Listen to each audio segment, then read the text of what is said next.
Hello everyone, চলে এসেছি আরও একটা নতুন মুভি এক্সপ্লেনিং ভিডিও নিয়ে। আজ আমি এক্সপ্লেন করতে চলেছি ইয়ে কালি কালি আঁখে ওয়েব সিরিজটিকে, যেটা সিজন 2 চলে এসেছে। সিজন 1 এসেছিল 2022-এ, আর তার সাথে অনেক কিছু কোয়েশ্চেন আর মিস্ট্রি ছেড়ে গিয়েছিল। সেইগুলোই সিজন 2-তে সলভ হবে। তো চলো বেশি দেরি না করে তাড়াতাড়ি এক্সপ্লেনেশনটা শুরু করা যাক। যারা যারা সিজন 1 দেখোনি তাদের জন্য একটা ছোট্ট রিক্যাপ আমি দিয়ে দিচ্ছি। ওয়েব সিরিজের শুরুতেই আমরা বিক্রান্ত নামের একজন ছেলেকে দেখতে পাই, যাকে পূর্বা নামের একটি বাচ্চা মেয়ে ভীষণ পছন্দ করত। পূর্বা এমন ঘর থেকে বিলং করত যার বাবা বহুত বড় নেতা ছিল। স্কুলে থাকাকালীন পূর্বা অনেক চেষ্টা করেছে বিক্রান্তের সাথে বন্ধুত্ব করার, কিন্তু বিক্রান্ত তাকে একদম পছন্দ করে না আর তার সাথে বন্ধুত্বও করতে চাইতো না। আর তার কিছুদিন পরে আমরা দেখতে পাই পূর্বা পড়াশোনার জন্য আমেরিকাতে চলে যায়। এই কথাটা জানার পরে বিক্রান্ত অনেক বেশি খুশি হয়। আর তারপরে বিক্রান্ত বড় হওয়ার পরে তার লাইফে শিখা নামক একটা মেয়ের এন্ট্রি হয়, যাকে সে ভীষণ ভালোবাসতো। দুজনে একসাথে সংসার করারও প্ল্যান করে রেখেছিল, কিন্তু তারই মধ্যে পূর্বা নিজের শহরে আবারও ফিরে আসে 15 বছর পর। পূর্বা অনেক বড় নেতা আখিরাজ আওয়াস্তির মেয়ে ছিল। সে ফেরত আসার পরেও তার জেদ বিক্রান্তি ছিল। বিক্রান্তের একটা জব দরকার ছিল, যার কারণে পূর্বা নিজের বাড়িতে তাকে জবে রেখে দেয়। আর কিছুদিনের মধ্যেই নিজের জেদের বশে তার সাথে বিয়েও করে নেয়। কিন্তু বিক্রান্ত তার সাথে একদমই বিয়ে করতে চাইতো না। সে তো শিখাকে ভালোবাসতো, কিন্তু পরিস্থিতির চাপে পড়ে তাকে এই কাজটা করতে হয়। কিন্তু শিখার ব্যাপারে যদি এই লোকগুলো জেনে যায় তাহলে এরা শিখাকে মেরে ফেলবে। সেই জন্য সে চুপচাপ থাকে। আর তবে থেকেই বিক্রান্ত প্ল্যান বানানো শুরু করে দেয় পূর্বাকে মারার। সে অনেকবার পূর্বাকে মারার চেষ্টা করেছে, কিন্তু সফল হয়নি। ওয়েব সিরিজের শেষের দিকে বিক্রান্ত নিজের হিটম্যানের দ্বারায় একটা জায়গায় বোম ব্লাস্ট করায়, যেখানে পূর্বা উপস্থিত ছিল। আর সেই জায়গায় বিক্রান্তের বোনও উপস্থিত ছিল। ব্লাস্ট হয়ে যাওয়ার পরে বিক্রান্তের মনে হয়েছিল যে পূর্বা হয়তো মরে গিয়েছে, কিন্তু ততক্ষণে অনেক দেরি হয়ে গিয়েছিল। এদিকে শিখার বিয়ে হয়ে গিয়েছিল ততক্ষণে। তারপরে বিক্রান্তের শ্বশুর তাকে তার কাছে ডেকে পাঠায়। বিক্রান্ত আগে থেকেই জানতো যে পূর্বা মরে গিয়েছে। তার শ্বশুর হয়তো তাকে এই কথাটাই বলবে, কিন্তু তার শ্বশুর তাকে একটা শখিং কথা বলে। সে বলে সেই ব্লাস্টের মধ্যে তার মেয়ে মরে যায়নি, তার মেয়েকে কেউ কিডন্যাপ করে নিয়েছে। এটা শোনার পরে তো বিক্রান্ত পুরোপুরি চমকে যায়, কারণ সে যে হিটম্যানটাকে ফিট করেছিল পূর্বাকে মারার জন্য, সে তার সাথে ডবল ক্রস করে দিয়েছে। আর সেই লোকটার নাম হলো জালান। জালান বিক্রান্তকে কল করে জানায় সে তাকে কিডন্যাপ করে নিয়েছে এবং তাকে সে তখনই ছাড়বে যখন তার কাছে 100 কোটি টাকা চলে আসবে। আর তারপরে গল্পটা শিফট হয়ে যায় ফ্ল্যাশব্যাকের মধ্যে, যেখানে আমরা পূর্বা এবং তার মাকে দেখতে পাই, যারা গাড়ি করে পালাচ্ছিল আর তাদের পেছনে পুলিশও ছিল। আর এখানে পূর্বা অনেক বেশি ভয় পেয়ে আছে। সে তার মাকে বলছিল সে যেন এটা না করে। আর সেই সময় তার মা গাড়ি নিয়ে একটা খালি জায়গায় চলে যায়। আর তারপর পূর্বাকে সে গাড়ি থেকে নামিয়ে দেয়। আর নামার আগে পূর্বাকে তার মা বলে তোমাকে সব সময় হাসি খুশি থাকতে হবে, আর কোনো কিছু দরকার পড়লে গুরুকে সবার আগে বলবে। তারপরে তার মেয়েকে ওখানে ফেলে সে তার গাড়িটা নিয়ে একটা খাইয়ের মধ্যে পড়ে যায়। আর সেই কারণে পূর্বার মা সেখানে মরে যায়। আর কিছুক্ষণ পরে পূর্বার মায়ের ফ্রেন্ডের ছেলে গুরু আসে, আর ততক্ষণে পুলিশ অফিসাররাও সেখানে চলে এসেছিল। তারপর আমরা দেখতে পাই প্রেজেন্ট ডেজে যখন ইন্ডিয়াতে পূর্বা এসেছিল, সে সবার আগে এই জায়গাটাতে এসেছিল। সে গুরুর সাথে এই জায়গায় আসে। সে গুরুকে বলছিল ভালো হতো যদি আমরা এখানে একটা ছোট্ট ঘর নিতে পারতাম। গুরু তখন বলে এটা খুবই ছোট্ট একটা ব্যাপার, আমরা চাইলেই এখানে একটা ঘর নিয়ে নিতে পারি। আর এখানে আমরা বুঝতে পারি গুরু পূর্বাকে খুব পছন্দ করে, আর সে পূর্বার জন্য সবকিছু করতে রাজি আছে। কিন্তু এদিকে পূর্বা তো বিক্রান্তকে ভালোবাসে। আর গল্পটা চলে আসে এখন প্রেজেন্টে। আর এখান থেকে সিজন 2 এর গল্পটা পুরোপুরি প্রেজেন্টে চলবে। এখানে পূর্বাকে কিডন্যাপ করে নেওয়া হয়েছে। আর এদিকে আমাদের হিরো বিক্রান্ত তার শ্বশুরের সামনে এখন নাটক করছে। সে নিজের শ্বশুরকে বলে কিলার বলেছে 300 কোটি টাকা লাগবে। এদিকে কিলারটা কিন্তু 100 কোটি টাকা চেয়েছিল। সে নিজের শ্বশুরকে লোটার জন্য ডবল করে বলেছে টাকাটা। তার শ্বশুর মশাইয়ের অনেক বড় চেনাশোনার টিম ছিল, আর তার অনেক ভালো জায়গায় হাত ছিল, যার জন্যই সে তাড়াতাড়ি করে সব পুলিশ ফোর্স দিয়ে একটা কন্ট্রোল রুম তৈরি করে দেয়, যাতে করে তারা কিডন্যাপারের সাথে কথা বলতে পারে। আর এদিকে বিক্রান্ত খুব চাপে পড়ে যায় যদি কিডন্যাপার কিছু মুখ ফসকে বলে দেয় আর এরা যদি জানতে পেরে যায়, যার জন্য যখন কিডন্যাপারের কল আসে তখন সে রেগে গিয়ে তাড়াতাড়ি করে ফোনটা কেটে দেয়। সে বলে আমি রিস্ক নিতে পারবো না, আমার ওয়াইফকে যদি তারা কোনো ক্ষতি করে দেয়। এই বলে সে সব পুলিশ অফিসারকে সেখান থেকে সরিয়ে দেওয়ার কথা বলে, আর তার শ্বশুরমশাইও সেখান থেকে সব পুলিশ অফিসারকে সরিয়ে দেয়। তারপর তারা নর্মাল ফোন থেকে কিডন্যাপারকে কল করে, আর কিডন্যাপারকে কিছু বলতে পারছিল না সে, কারণ তার শ্বশুরমশাই পাশেই বসেছিল। সেই কারণে সে বলে, তোমার 300 কোটি টাকা লাগবে তো আমি তোমাকে দিয়ে দেবো, তুমি আমার ওয়াইফকে ফেরত দিয়ে দাও। এই বলে সে ফোনটা রেখে দেয়। এই কথাটা শোনার পরে জালান বুঝতে পেরে গিয়েছিল বিক্রান্ত নিজের শ্বশুরের সাথে ঠকবাজি করছে। অন্যদিকে আমরা একটা লোককে দেখতে পাই যার নাম হচ্ছে ধর্মেশ। ধর্মেশ শিখার বিয়েতে গিয়েছিল, মানে বিক্রান্তের গার্লফ্রেন্ডের বিয়েতে। আর সেখানে আমরা দেখতে পাই যে বরযাত্রী চলে এসেছিল, আর এখানে সেই লোকটি শিখার বাড়িতে চলে যায়। আর তখনই শিখার ফোনটা বিক্রান্তের কাছে চলে আসে, আর এখানে বিক্রান্ত তার শ্বশুর মশাইয়ের সামনে বসেছিল, যার জন্যই সে ঠিকভাবে কথাও বলতে পারছিল না। আর এদিকে শিখা অনেক ভয় ছিল, সে অনেক বেশি ভয় পাচ্ছিল। আসলে তার উপর মনে হচ্ছিল যেন কোনো অ্যাটাক হয়েছে, কিন্তু এখানে বিক্রান্ত কিছুই রিয়াক্ট করতে পারছে না, তাকে শান্তভাবে রিপ্লাই করতে হচ্ছে। আর শিখা এখানে বিক্রান্তকে বলছিল, যত তাড়াতাড়ি পারবে তুমি তাড়াতাড়ি করে এখানে চলে আসো। আর এদিকে সামনে বসে থাকা তার শ্বশুর মশাই বারবার করে ধর্মেশের ব্যাপারে জিজ্ঞাসা করছিল। তার শ্বশুর মশাইয়ের রাইট হ্যান্ড হচ্ছে ধর্মেশ, যেই লোকটি তার বিয়েতে গিয়েছে। আর ধর্মেশ বলে গিয়েছিল তাকে যে সে বিয়ে বাড়িতে যাচ্ছে, আর এখানে তার শ্বশুর মশাই মনে করেছে যে ধর্মেশ হয়তো বিয়ে বাড়িতে গিয়ে নেশা করে মাতাল হয়ে পড়ে আছে, আর সেই অবস্থায় ফোন করেছে। আর সেই কারণে তখন বিক্রান্ত বলে, তাহলে আমি দিল্লিতে গিয়ে বিকে নিয়ে চলে আসবো। আর অন্যদিকে আমরা দেখতে পাই জালান পূর্বাকে কিডন্যাপ করার পরে জঙ্গলের মধ্যে একটা খুফিয়া জায়গায় নিয়ে চলে আসে, আর তার টিমের মধ্যে তার বোনের সাথে তার জামাই বাবুও রয়েছে। আর তারা এই সব কিছু অনেক আগে থেকে প্ল্যান করে রেখেছে। আর তার কিছুক্ষণ পরে এন্ট্রি হয় শেরপা নামক একজন ব্যক্তি। আমরা জানতে পারি শেরপা আখিরাজ আওয়াস্তি মানে বিক্রান্তের শ্বশুর মশাইয়ের সাথে আগে কাজ করত, কিন্তু এখন সে আখিরাজ আওয়াস্তিকে পুরোপুরি শেষ করে দিতে চায়। আর সেই কারণেই শেরপা জালানকে একটা অফার দেয়। সে বলে, যদি তুমি পূর্বাকে নেপালের বর্ডারটা ক্রস করিয়ে দিতে পারো তাহলে তোমাকে আমি 1000 কোটি টাকা দেব। আর এদিকে জালান আর তার লোকেরা পয়সার জন্যই কাজ করছিল, তার জন্যই তারা এই কথাতে রাজি হয়ে যায়। আর না হলে তো তাদের কাছে 300 কোটি টাকার ডিলটা রয়েইছে। আর অন্যদিকে আমরা দেখতে পাই বিক্রান্ত বারবার শিখাকে কল করছিল, মানে তার গার্লফ্রেন্ডকে, কিন্তু ফোনটা কিছুতেই লাগছিল না। তখনই সেখান থেকে বিক্রান্ত নিজের বন্ধুকে নিয়ে বেরোতে যাচ্ছিল, আর তখন সে দেখতে পায় তার বোন সেখানে বসে আছে। সে তার বোনের কাছে যায় আর তাকে জিজ্ঞাসা করে সে এখন কেমন আছে। তখন তার বোন তাকে প্রশ্ন করে যে তুমি জানতে না যে ব্লাস্টটা ওখানে হতে চলেছে, সেই ব্লাস্টটা কি তুমিই করিয়েছিলে? আর তখন বিক্রান্ত বলে, আমরা এই ব্যাপারে পরে কথা বলবো বলে সে তাড়াতাড়ি করে সেখান থেকে বেরিয়ে যায়। অন্যদিকে আমরা দেখতে পাই জালান পূর্বার সাথে কথা বলছে। পূর্বা তাকে বলে, যদি আমার বাবা জানতে পারে তোমাকে মেরে ফেলবে সে। আর তখন সে বলে যে তোমার বাবা কিচ্ছু করতে পারবে না, আমরা এমন লোকেশনে আছি তোমার বাবা আমাদের কিছু করে উঠতে পারবে না, তোমাকে খুঁজেই পাবে না। আর এই সব কিছুর পরে তখন আমরা দেখতে পাই পূর্বা বাথরুমে যাবে, তার জন্যই তার হাত এবং চোখ বেঁধে তাকে বাথরুমে নিয়ে যাওয়া হচ্ছিল। তার চোখ বাঁধা সত্ত্বেও সে সেখান থেকে পালিয়ে যায়, আর সে এমনভাবে পালায় তাকে কেউ ধরতেও পারে না। তার পেছন পেছন জালান যাচ্ছিল ঠিকই, কিন্তু তাকে ধরে উঠতে পারে না। আর অন্যদিকে আমরা দিল্লিতে দেখতে পাই বিক্রান্ত শিখার বাড়ির সামনে যায়। শিখার বাড়ির সামনে যাওয়াতে শিখার বাবা বিক্রান্তের হাত ধরে টানতে টানতে ঘরের মধ্যে নিয়ে চলে যায়। এখানে বিক্রান্ত বুঝতে পারছিল না যে তার সাথে কি হচ্ছে, কিন্তু বিক্রান্ত বুঝতে পারছিল সেখানে কিছু না কিছু তো আর্জেন্ট একটা রয়েছে। যখনই বিক্রান্ত শিখার ঘরের মধ্যে যায় শিখা তখন কাঁদতে থাকে, আর তখন বিক্রান্ত বুঝতে পারে না যে কি হয়েছে। আর তারপর আমরা জানতে পারি ধর্মেশ, যে কিনা তার শ্বশুর মশাইয়ের রাইট হ্যান্ড শিখার বিয়েতে এসেছিল, তাকে শিখা ভুল করে মার্ডার করে দিয়েছে, মানে তাকে বেঁধে রেখে টর্চার করতে করতে সে মরে গিয়েছে। এখন এটা দেখে বিক্রান্ত খুব বেশি চমকে যায়, সে বুঝতে পারে না সে এখন কি করবে। আর এদিকে আমরা দেখতে পাই পূর্বা দৌড়াতে দৌড়াতে মেইন রোডের কাছে চলে আসে, আর সে একটা গাড়ির সাথে ধাক্কা খেয়ে যায়, যার ফলে তার অ্যাক্সিডেন্টও হয়ে যায় সেখানে। আর সেই জন্যই সব লোক জড়ো হয়ে যায়, আশেপাশে পুলিশও ছিল, যার কারণে সবাই তুলে তাকে হসপিটালে নিয়ে যায়। তারপরে সিনটা শিফট হয়ে যায় লন্ডনে, যখন আমরা দেখতে পাই 13 ঘন্টা আগের সিন, যেখানে আমরা গুরু আর তার টিমকে দেখতে পাই। গুরু আর তার টিম হচ্ছে র এজেন্ট টাইপের টিম, তারা সবাইকে সবসময় খুঁজে বার করে নিতে পারে আর তাদের কাছে অনেক ট্যালেন্টও রয়েছে। আর গুরুর কাছে ফোন আসে বিক্রান্তের শ্বশুরের, আর সে বলে তার মেয়ে কিডন্যাপ হয়ে গিয়েছে। তারপরে সিনটা আবারও শিফট হয়ে যায় প্রেজেন্ট টাইমে।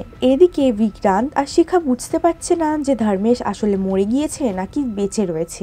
ধর্মেশ যখন শিখার উপরে আক্রমণ করতে আসে তখন ধর্মেশের মাথার উপরে একটা গামলা পড়ে যায়, যার কারণে তার এই অবস্থা হয়েছে। আর এর সাথে সাথে বিক্রান্ত এটাও জানতে পারে শিখার এতক্ষণে বিয়ে হয়ে গিয়েছে, আর তখন বিক্রান্ত পুরোপুরি ভেঙে পড়ে।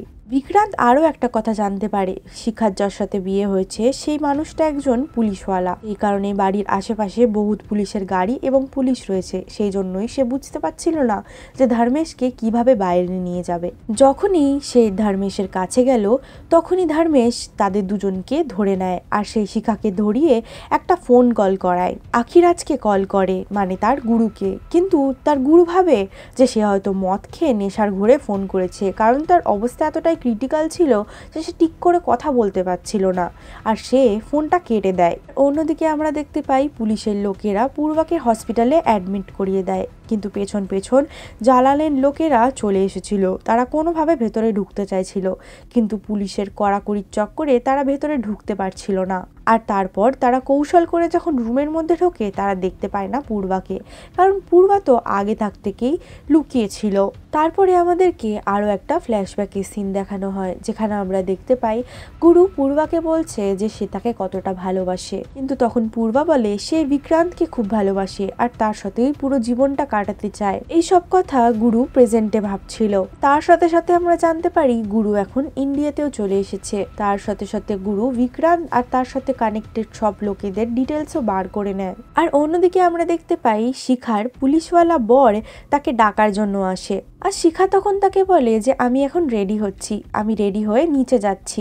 এদিকে শিখার মুখের মধ্যে সব জায়গায় রক্ত লেগেছিল, আর এই কারণে বিক্রান্ত শিখাকে বলে যে তুমি তাড়াতাড়ি করে তৈরি হয়ে নিচে চলে যাও, আর সবার সামনে এমন ভাবে বিহেভ করো যেমন কি কিছু হয়নি, আর ততক্ষণে আমি এখানে সবকিছু সামলে নেব। আর যেহেতু বিক্রান্ত ধর্মেশকে মেরে দিয়েছিল সেই কারণে সে তার ছোট ছোট টুকরো করে দেয়। আর তারপরে যখন ব্যাগে ভরে সে সবকিছু নিয়ে যাচ্ছিল তখন তার আলাপ হয় আখিলের সাথে। বিক্রান্ত সেখান থেকে যা হোক করে কাটিয়ে বেরিয়ে যায়, আর তারপর শিখার বাবার হাতেও একটা পলিথিন ধরিয়ে দেয়।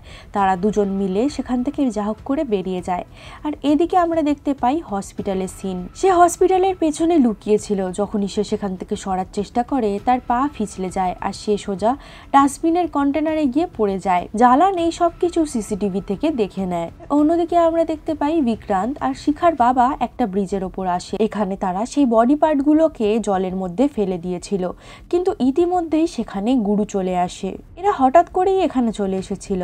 বিক্রান্তের ব্যাগের মধ্যে যেটা ধর্মেশের মাথাটা ছিল সেটা সে ফেলতে পারেনি, তার ব্যাগই সেটা রয়ে যায়। সেই ব্যাগটা এখন তার কাছেই রয়ে গেছে। আর এখানে গুরু তাকে নিয়ে হিমাচল চলে যাচ্ছিল, কারণ গুরু জানতে পেরেছে পূর্বা সেই এলাকার আশেপাশে রয়েছে, আর সেখানে গিয়ে তারা একটা হোটেল বুক করে থাকার জন্য। কিন্তু বিক্রান্তের কাছে এখনো সেই মুন্ডুটা ছিল, সেই জন্যই সে কোনো একটা বাহানা দিয়ে সেই ব্যাগটাকে নিয়ে বাইরে বেরিয়ে যায়। সে পাশেই দেখতে পায় একটা নদী ছিল, তাই জন্যই সে সেই মুন্ডুটাকে সেখানে ফেলে দেয়। আর সে সেই প্লাস্টিকের মধ্যে অনেক পাথরও দিয়ে দিয়েছিল যাতে করে সেটা ডুবে যায়। অন্যদিকে আমরা দেখতে পাই জালান পূর্বাকে নিয়ে একটা সেফ জায়গায় চলে আসে। জালানের কাছে তখন শেরপার ফোন আসে। সে বলে তাড়াতাড়ি করে তোমাকে পূর্বাকে নেপাল বর্ডারটা ক্রস করাতে হবে, কারণ শেরপার কাছে এখন জালানের মেয়ে রয়েছে।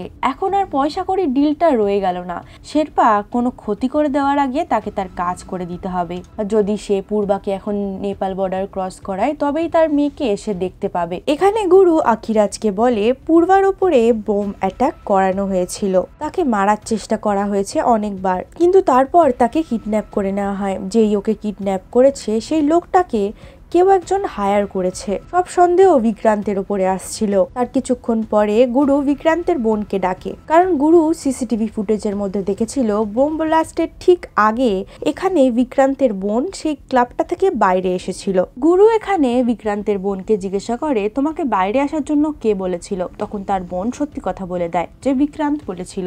আর এখন সব সন্দেহ বিক্রান্তের উপরে চলে যায়, কিন্তু বিক্রান্ত এখানে কথা ঘুরিয়ে দেয়। সে বলে যখন আমার ওয়াইফের ডান্স পারফরমেন্স হচ্ছিল করেছিল সেই পারফরমেন্সটা আমি দেখতে চাইছিলাম, যার জন্যই আমি আমার বোনকে ফোন করেছিলাম। কিন্তু নেটওয়ার্ক ইস্যুর জন্য আমি তাকে বাইরে আসতে বলি তার সাথে কথা বলবো বলে, আর এই বলে সে কান্না করতে থাকে, মানে মিথ্যে কান্না। আর এই সব কিছু দিয়ে সবার মন ভুলিয়ে দেয় সে।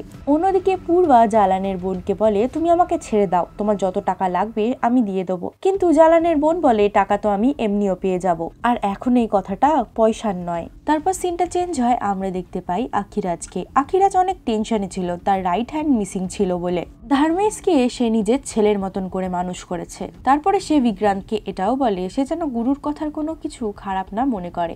আর তার কিছুক্ষণ পরে একটা নিউজ চলে আসে। তারপরে আমরা নিউজে দেখতে পাই হিমাচলের নদীর মধ্যে ধর্মেশের মুন্ডুটা পাওয়া গিয়েছে।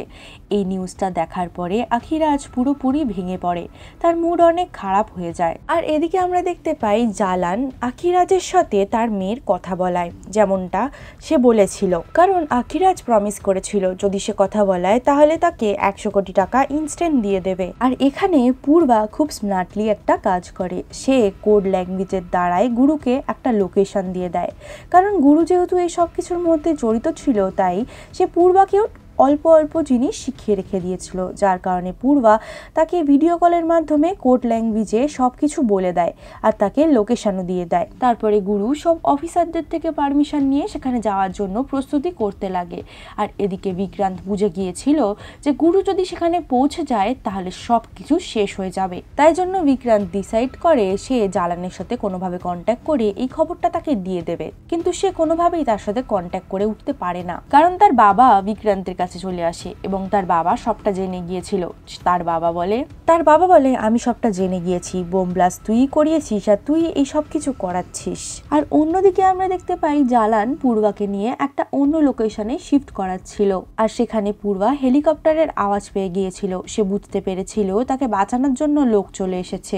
আর তখনই বিক্রান্ত জালানকে কল করে সবকিছু বলে দেয় যে গুরু কিভাবে তাড়াতাড়ি করে লোকেশন ট্র্যাক করে তার কাছে পৌঁছে গিয়েছে। আর তখন সে সব গাড়িগুলোকে আটকে দেয়। আর তখন জালাল সব গাড়িগুলোকে থামিয়ে দেয়, গাড়ি থেকে পূর্বাকে বার করে পূর্বার কান কেটে দেয়। আর এই সব কিছু তারা দেখতে পাচ্ছিল। এটা দেখার পরে আখিরাজ ভয় পেয়ে যায়, আর সে বলে যে তোমরা যদি তোমাদের লোকদেরকে ফেরত না নাও তাহলে আমি পূর্বাকে এখানেই শেষ করে দেব।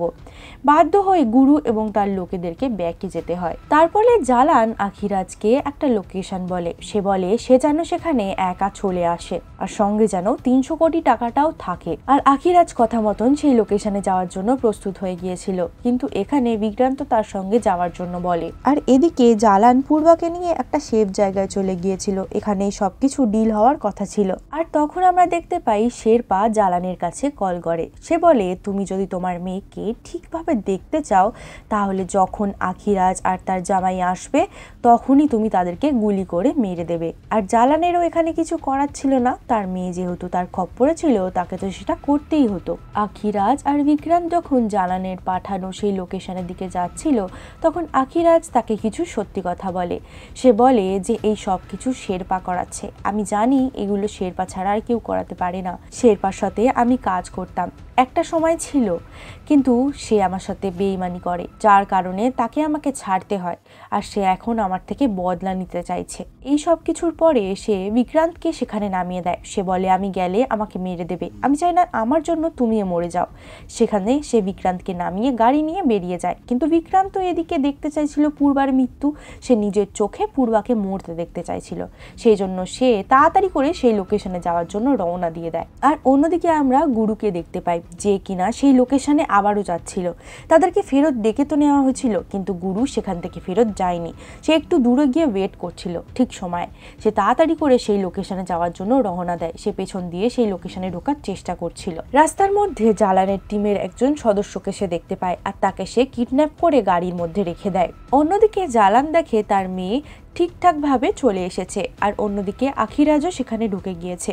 আখিরাজ ঢুকে গেলেই তাকে মেরে দিতে হবে। স্নাইপারও রেডি ছিল, যখনই আখিরাজ নিজের গাড়ি থেকে নামবে তাকে মেরে দেওয়া হবে। অন্যদিকে আমরা দেখতে পাই পূর্বাকে নিয়ে আসার জন্য জালানের বোন গিয়েছিল, আর পূর্বা সেই জালানের বোনের ওপরেই আক্রমণ করে দেয় এবং তাকে মার্ডার করে দেয়। আর এখন তার কাছে বন্দুকও ছিল, সেই জন্য সে তাড়াতাড়ি করে বাইরে বেরোয় এবং কিছু লোকেদেরকে মেরে তাড়াতাড়ি করে সেখান থেকে পালানোর চেষ্টা করে।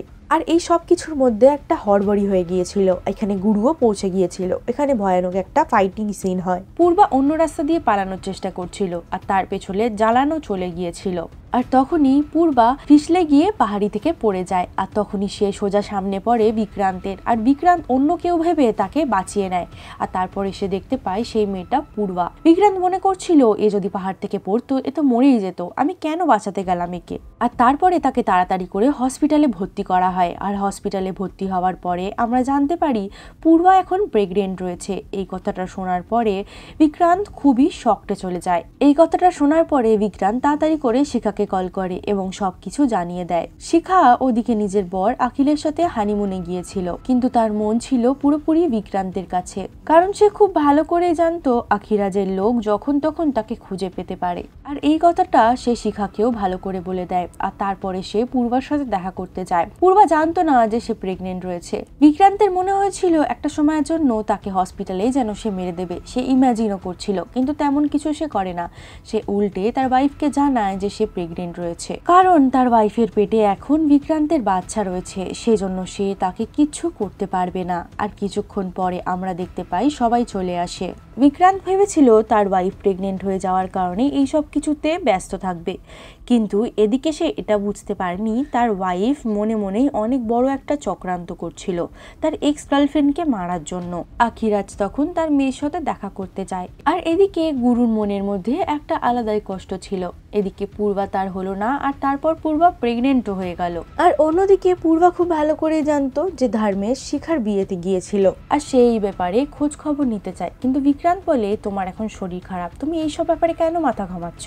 তখন পূর্বা বলে ধর্মেশকে শিখার বিয়েতে মেরে দেওয়া হয়েছে, এটা নিশ্চয়ই অন্য কেউ করেছে, আর ওই লোকটা যতদিন বেঁচে আছে ততদিন আমাদের জীবন অনেক বিপদে রয়েছে। অন্যদিকে গুরু মেনিকার থেকে কথা বার করানোর চেষ্টা করছিল, কিন্তু মেনিকা এই ব্যাপারে কিচ্ছু জানতো না, তাই সে কিছু বলতেও পারে না। আর এদিকে শেরপার লোকেরা জালানকে ধরে নিয়েছিল। এখানে শেরপা তাকে এবং তার মেয়েকে মারতেই যাচ্ছিল। তখন জালান বলে আমার 24 ঘন্টার টাইম চাই, তার মধ্যে আমি পূর্বাকে আপনার কাছে এনে দেবো, না হলে আপনি আমাকে মেরে দেবেন। এটা শোনার পরে শেরপা তাকে ছেড়ে দেয়। পরের দিন বিক্রান্তের কাছে একটা পুলিশ ইন্সপেক্টর আসে। সে বলে আমার কাছে কিছু রেকর্ডিংস আর কিছু ফাইল রয়েছে যেটা প্রুফ করবে যে আপনি আপনার ওয়াইফকে মারতে চাইছিলেন। আর এই সব কিছু বলে বেসিক্যালি তাকে সে ব্ল্যাকমেল করছিল। সে ইন্সপেক্টরটা 10 কোটি টাকা চাইছিল তার মুখ বন্ধ করার জন্য। বিক্রান্তকে তার কথা মানতেই হয়, কিন্তু সে ইন্সপেক্টরটাকে বলে সে যেন পূর্বার সাথে কোনোভাবে দেখা না করে। আর অন্যদিকে আমরা দেখতে পাই পূর্বা শিখার বিয়ে সিসিটিভি ফুটেজ দেখছিল, যেখানে সে দেখতে পায় ধর্মেশ শিখার বাড়িতে ঢুকেছিল, কিন্তু সে তার বাড়ি থেকে আর বার হয়নি। তার মানে শিখা আর তার লোকেরাই তাকে মেরে দিয়েছে। পূর্বা তাড়াতাড়ি করে তার লোকেদেরকে শিখার বাড়িতে পাঠায়, কিন্তু শিখার বাড়ির লোক সমেত শিখা গায়েব ছিল। তারা আসলে অনেক দূরে চলে গিয়েছিল, কারণ বিক্রান্তি তাদেরকে দূরে পাঠানোর আইডিয়া দিয়েছিল। তারপর আমরা দেখতে পাই পূর্বা শিখার ব্যাপারে বিক্রান্তের কাছে এসে জিজ্ঞাসা করে। আর তখন বিক্রান্ত বলে আমরা এখন আর টাচের মধ্যে নেই, তাই আমি খোঁজ খবর রাখি না। কিন্তু পূর্বা বলে ঠিক আছে, আমি তাকে খুব তাড়াতাড়ি খুঁজে নেব। আর অন্যদিকে আমরা দেখতে পাই বিক্রান্ত সেই পুলিশ ইন্সপেক্টরের সাথে দেখা করার জন্য একটা মন্দিরে যাচ্ছিল। সেখানে গুরু উপস্থিত হয়ে যায়। গুরুও সেই ইন্সপেক্টরের লোকেশন পেয়ে গেছিল। সে জানতে পেরে গেছিল ইন্সপেক্টরের কাছে ডিটেলস রয়েছে, সেই জন্য সে তাড়াতাড়ি করে সেখানে যাচ্ছিল। আর যাওয়ার সময় সে বিক্রান্তকেও পিক করে নেয় এবং তারা সেইখানে গিয়ে পৌঁছেও যায়। ইতিমধ্যে আমরা দেখতে পাই জালান সেখানে বিক্রান্তকে ধরে নেয় এবং বলে তোকে পূর্বাকে আমার হাতে তুলে দিতে হবে, না হলে আমার মেয়ে মারা যাবে। আর যা হোক করে আমি তাকে এখান থেকে নিয়ে যাব, তোকে ব্যবস্থা করে দিতে হবে। তখন বিক্রান্ত বলে এখানে আগে আমাদেরকে পুলিশ অফিসারটাকে মারতে হবে। সে যদি সবকিছু ফাঁস করে দেয়, পুলিশ অফিসারটা যদি সবকিছু ফাঁস করে দেয়, তাহলে তুমি কেন, কেউ কিচ্ছু করতে পারবে না। আর আমরা দেখতে পাই গুরু সেই পুলিশ অফিসারটাকে ক্যাচ করতেই যাবে, তার আগে জালান তাকে তুলে নিয়ে চলে আসে এবং তাকে অনেক মারধর করে। এবং আমরা বুঝতে পারি যে পুলিশ অফিসারটা যেখানে সেখানে তার মুখ খুলে দেবে। আর সে টাকার ডিমান্ডও করছিল মুখ বন্ধ করে রাখার জন্য, কিন্তু এদিকে বিক্রান্ত তাকে বিশ্বাস করতে পারছিল না, সেই জন্য সে তাকে মেরে দেয়। আর গুলি আওয়াজে সেখানে গুরুও চলে আসে। আর তারা বাইরে একটা অ্যাম্বুলেন্সের মধ্যে লুকিয়েছিল। জালান তাকে বলেছিল যে আমাকে যা হোক করে পূর্বার কাছে নিয়ে যাও। তখন বিক্রান্ত বলে যে ঠিক আছে, ধর্মেশের জন্য সবাই একত্রিত হবে। তার শান্তি কামনার জন্য, আর আমি তোমাকে পেছনের হাভেলিতে পৌঁছে দেবো, তুমি ওখান থেকে স্নাইপার নিয়ে শুট করবে। হাভেলির পেছনে একটা খান্ডার রয়েছে, সেখানে আমি তোমাকে পৌঁছে দেবো, তুমি সব কাজ করে নিও। আর তখনই আমরা দেখতে পাই শিখার কল আসে বিক্রান্তের কাছে। বিক্রান্ত তখন শিখাকে বলে যে আখিরাজের লোকেরা তোমার পেছনে পড়ে রয়েছে, তোমাকে যখন তখন খুঁজে তারা মেরে দিতে পারবে, তুমি তাড়াতাড়ি করে লোকেশন চেঞ্জ করে নেপাল বর্ডারের কাছে চলে আসো। সব কাজ শেষ করে আমি সেখানে পৌঁছে যাব। তারপরে সে শিখার বাবা মাকেও এই কথাটা জানিয়ে দেয়, কারণ এই কথাটা কতদিনই বা চেপে থাকতো। আর তাদেরকেও সে বলে নেপাল বর্ডারের ওখানে চলে আসতে। আর এরপরে আমরা দেখতে পাই বিক্রান্ত জালানকে সেই খান্ডারের মধ্যে যাওয়ার রাস্তা করে দেয়। আর এখানে এসে সবাইকে সে পরামর্শ দিচ্ছিল যাতে সিকিউরিটি কিভাবে টাইট রাখতে হয়। আসলে সে সবার ফোকাসটা তার উপর আনছিল, যাতে করে সেখানে জালান যা করে ওই হাভেলির মধ্যে ঢুকে যেতে পারে। আর তার সাথে সাথে আমরা দেখতে পাই বিক্রান্ত তার বাবা, বোন এবং তার বন্ধুকেও বলে দেয় যে এবার আমাদের পালানোর সময় চলে এসেছে। তাদেরকে পুরো প্ল্যানটা বুঝিয়ে দেয়। সে নিজের পুরো ফ্যামিলিকে নেপাল বর্ডারে যাওয়ার রাস্তা করে দেয়। এদিকে গুরুর পুরো টিম সেই হাভেলির ওপরে নজরদারি করছিল যাতে কোনো গড়বড় না হয়। আর এদিকে জালান তো স্নাইপিং করার জন্য পুরোপুরি রেডি ছিল। যখনই সেখানে আখিরাজ আর পূর্বা আসবে তখনই সে তাকে শুট করে দেবে। আখিরাজ এখানে চলে এসেছিল কিন্তু পূর্বা এখানে আসছিল না, যার কারণে বিক্রান্ত তাকে আনতে চায়। আর পূর্বা তখন তাকে অনেক কথার মধ্যে উলঝে নেয়। সে বলে যে আমি চাই আমার বাচ্চা শুধু তোমার মতনই দেখতে হোক, তাই জন্যই আমি তোমার ফটো লাগিয়েছি, শুধুমাত্র তোমার। বিক্রান্তের এই ব্যাপারটা খুব অন্যরকম মনে হচ্ছিল। সে তার ওয়াইফকে বলে ঠিক আছে, তোমার শরীর খারাপ লাগলে তুমি এখানে থাকো, আমি তোমাকে ডাকলে তুমি সেখানে চলে এসো। এই বলে সে শ্রদ্ধাঞ্জলির জায়গায় গিয়ে বসে পড়ে। আর এদিকে জালান পূর্বাকে দেখতে পাচ্ছিল না, যার জন্য সে আখিরাজকে মারতে চলেছে। যখনই সে আখিরাজকে শুট করে তখন অন্যদিকে গুলিটা লেগে যায়, মানে গুলিটা আখিরাজের গায়ে লাগে না, পাশ থেকে হয়ে বেরিয়ে যায়। আর এখানে হট্টগোল তৈরি হয়ে যায়। আর আমরা দেখতে পাই গুরু জালানকে ক্যাচ করে নেয় আর তাদের মধ্যে খুব মারপিট হয়। এই সব কিছু দেখে বিক্রান্ত সেখান থেকে তাড়াতাড়ি করে পালিয়ে গিয়েছিল। আর অন্যদিকে শিখা নেপাল বর্ডারের কাছে পৌঁছে গিয়েছিল। আর সেখানে গিয়ে সে একটা রুমের মধ্যে যায় আর বিক্রান্তকে কল করে। বিক্রান্ত বলে যে আমি পৌঁছে গেছি, তুমি তাড়াতাড়ি করে রুমের বাইরে আসো। আর যখনই শিখা সেই রুম থেকে বাইরে আসে সে পুরোপুরি শকড হয়ে যায়, কারণ তার সামনে দাঁড়িয়ে ছিল পূর্বা। এখানে বিক্রান্তের যাওয়ার কথা ছিল, কিন্তু তার আগে সে নেপালের একটা মন্দিরে গিয়ে পৌঁছে যায়। আর কিছুক্ষণ পরে সেখানে পূর্বা চলে আসে। আর বিক্রান্ত পূর্বাকে দেখে পুরোপুরি ভয় পেয়ে যায়। সে পুরোপুরি অবাক হয়ে যায় যে পূর্বা এখানে কি করছে। সবার শেষে আমরা শেরপাকে দেখতে পাই, যে কিনা বিদেশের একটা হসপিটালে গিয়েছে। সেখানে সে একটা মহিলার সাথে দেখা করার জন্য এসেছে। সেই মহিলাটা আর কেউ না, পূর্বার মা ছিল, যাকে আমরা দেখেছিলাম প্রথমে সে মারা গিয়েছিল। লোকটি বলে যে আমি পূর্বাকে আনতে পারিনি, কিন্তু আমি যত তাড়াতাড়ি পারবো পূর্বাকে তোমার কাছে নিয়ে চলে আসব।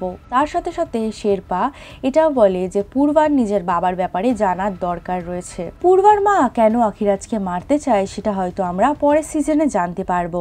লাস্ট সিনে আমরা দেখতে পাই বিক্রান্তকে, যে কিনা অনেক বেশি খারাপ অবস্থায় শুয়ে পড়েছিল আর সে ইমাজিন করছিল তার পাশে পূর্বাকে। এর সাথে সাথে ওয়েব সিরিজটা এখানেই এন্ড হয়ে যায়। আমরা হয়তো পরের সিজনে জানতে পারবো ঠিক কি কি ঘটনা ঘটতে চলেছে। কিন্তু তার আগে তোমাদের যদি এই পুরো ওয়েব সিরিজটা ভালো লেগে থাকে তাহলে আমার ভিডিওটাকে একটা লাইক করো, চ্যানেলটাকে সাবস্ক্রাইব করো, কারণ এত বড় সিরিজটাকে এক্সপ্লেন করতে কিন্তু অনেকটা ধৈর্য আর সময় লাগে। আশা করব এই এক্সপ্লেনেশনটি তোমাদের ভালো লেগেছে। ভিডিওটিকে একটি লাইক করে দিও, চ্যানেলটাকে সাবস্ক্রাইব করে বেল আইকনটা ক্লিক করতে একদম ভুলো না, যাতে করে তোমরা নতুন নতুন ওয়েব সিরিজ বা মুভি এক্সপ্লেনেশন খুব তাড়াতাড়ি দেখে নিতে পারো। আর তার সঙ্গে কমেন্ট সেকশনে জানাতে ভুলো না যে তোমরা কি নেক্সট দেখতে চাও। দেখা করছি আরও একটা নতুন মুভি এক্সপ্লেনিং ভিডিও নিয়ে। ততক্ষণের জন্য তোমরা আমার চ্যানেলের কিছু বাকি ভিডিওস দেখতে পারো। সুস্থ থেকো, ভালো থেকো।